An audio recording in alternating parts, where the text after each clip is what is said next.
r/AskReddit, what was the biggest bullet you dodged?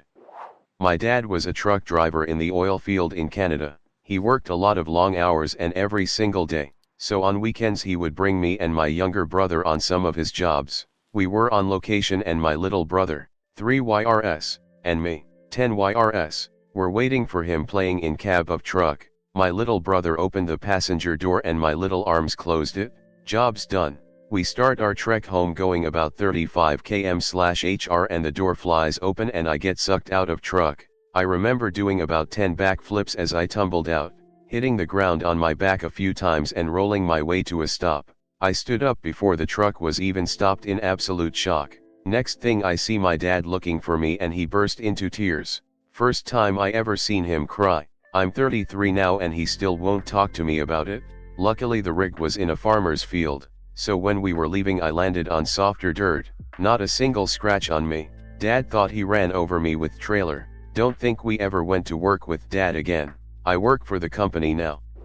Years ago I lived in Vancouver and liked to go for long walks. Beautiful city to do so. I was heading to a friend's first to drop something off and cut through a neighborhood with a lot of Southeast Asian immigrants. The ones I got to talk to were mostly from Vietnam. I was aware of a van behind me but it was midday and there were people out, so it was only a passing thought. A lady was working in her garden and as I approached her house she started to look behind me. Then she came out onto the sidewalk and started talking to me in her native language. I understood none of it but her body language was agitated. She kept gesturing to me to come with her up their walkway. As I looked behind me I see 3 men getting out of the van, which is now parked just behind me. By this point the woman has a good grip on my arm and has me dragged almost to her porch. She kept talking to me and pointing to stuff in her garden and I just listened, nodded, and kept a good eye on the men and van. I don't remember how long we were there but the men finally left. Both myself and the woman let out huge sighs of relief. She then patted me on the arm, said something, and then went back to her gardening. I booted it to my friend's house. On the news the next day was the story of a woman who was kidnapped and gang raped. The victim was grabbed on the next street over from the woman's house, not long after my encounter with her, by 5 men in a van. The men were distinctive and the description of the men and van fit the ones I had seen. That woman saved me from something horrible and I am forever thankful. A few years ago I had pneumonia, but my whole family insisted that it was just post-nasal drip, which runs in the family. After a week or two I woke up in the middle of the night when I couldn't feel my arm. After I got to the ER the doctor said that it was the worst he'd ever seen and he was surprised I wasn't dead. I had 3 pounds of mucus cut out of my lungs and another 2 weeks in the hospital siphoning out the rest. For 3 months afterwards I could barely walk half a mile without starting to pass out and I still can't run for more than 200-300 yards without collapsing.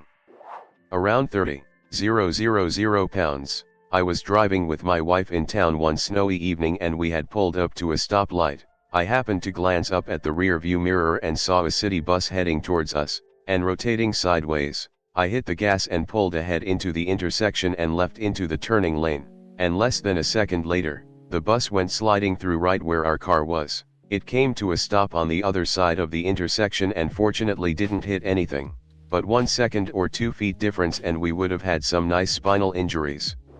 Many years ago, my flight had just landed at Chicago O'Hare and the plane was taxiing when the pilot suddenly slammed on the brakes.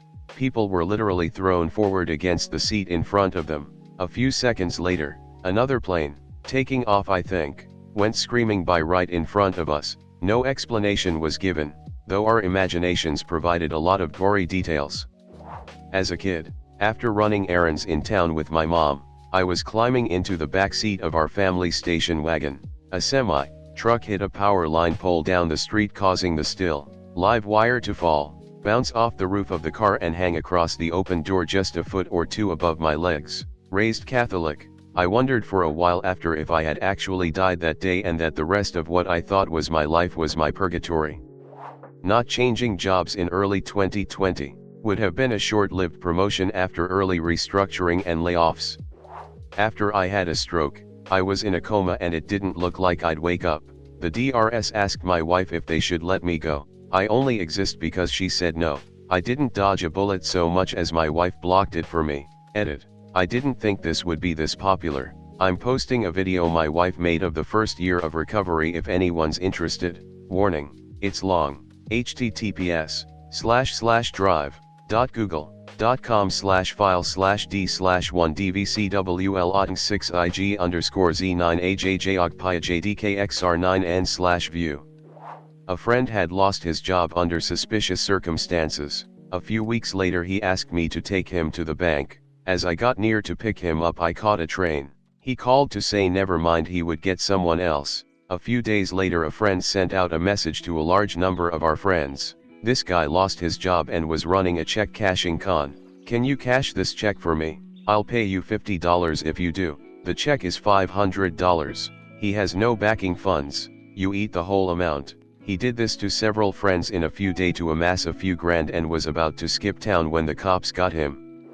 My newborn needed to be rushed to a super high-level NICU to be put into a state of induced hypothermia, because he only had hours before he would suffer permanent brain damage. I live in a small town in the middle of nowhere. The small town next door just barely upgraded their hospital to have that hypothermia suite. One of only a few in Texas. He's doing great. No sign of any damage.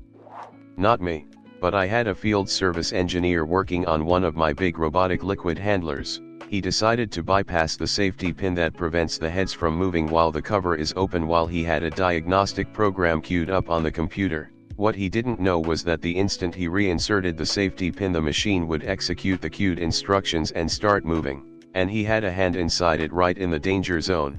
I grabbed his shoulder and yanked his hand out an instant before it was crushed. He stopped ignoring me when I told him to stop bypassing safety lockouts to save a few minutes.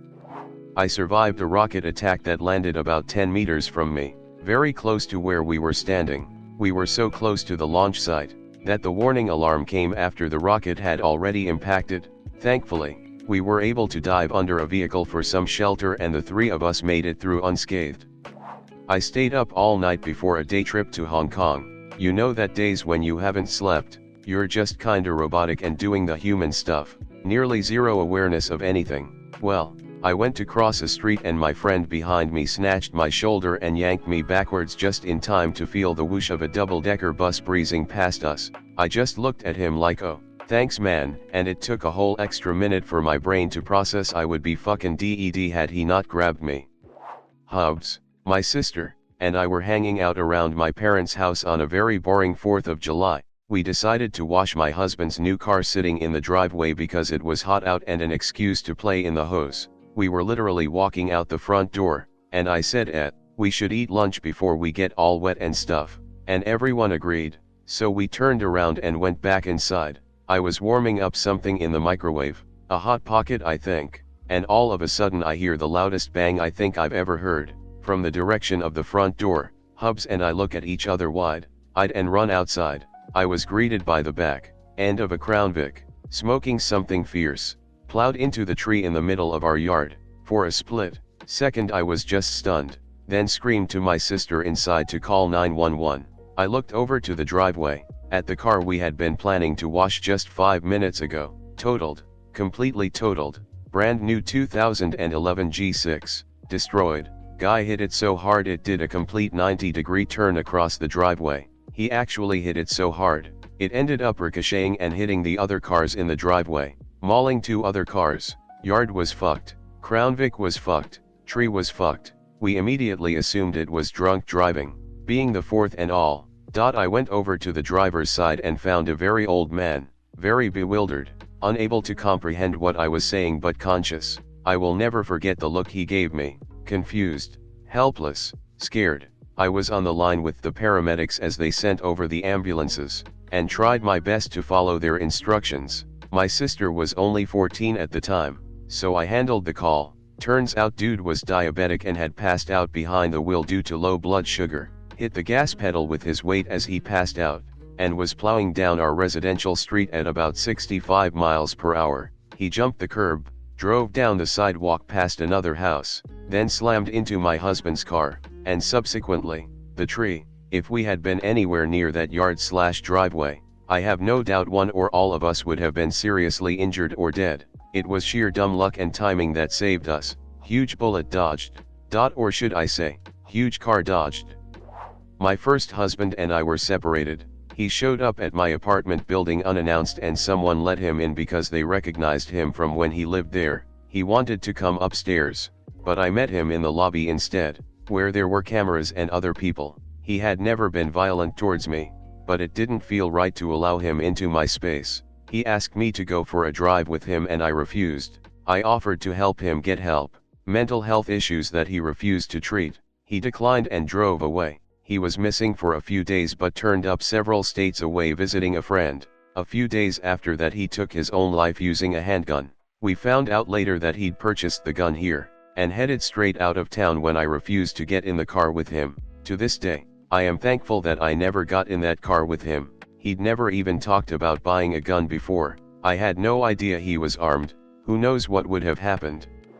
Had a teacher in high school who was wicked sarcastic and witty, while also being a hard AskReddit to me. The perfect teacher. Class was challenging but we were all laughing and having a good time. He was a great mentor and I continued to visit his class even after I graduated. One time, post-graduation, I was sitting in his office and I had just given him some art to decorate his classroom with and he was so excited he blurted, "I could kiss you." Something about the intense eye contact unsettled me, but I laughed it off. 17 years old girl, what can I say? Couple months later, he was arrested for having a sexual relationship with an underage student.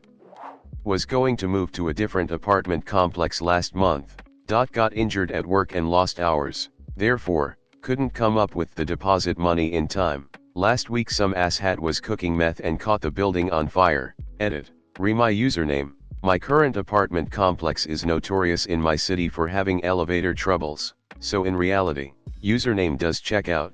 Also, you could say I dodged 2 bullets. Point 1. The fire. 2. I know bad stuff happens everywhere blah blah blah but the new place really didn't strike me as the kind of place where meth heads live, so I guess avoiding those kind of people for neighbors was dodging a bullet in itself.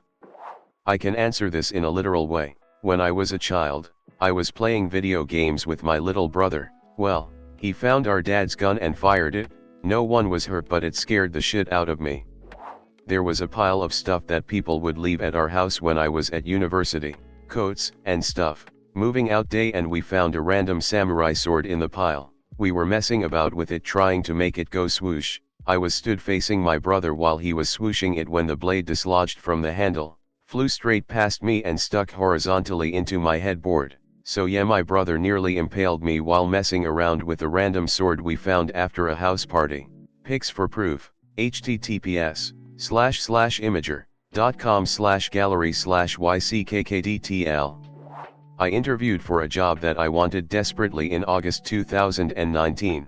After the initial phone interview, I went in for an in-person interview at 4 p.m. on a Wednesday. I had a rejection in my inbox by 8 p.m. and was completely gutted. Then 2020 happened, and they laid off 60% of their staff and will probably go under. I'm thankful for that rejection every day.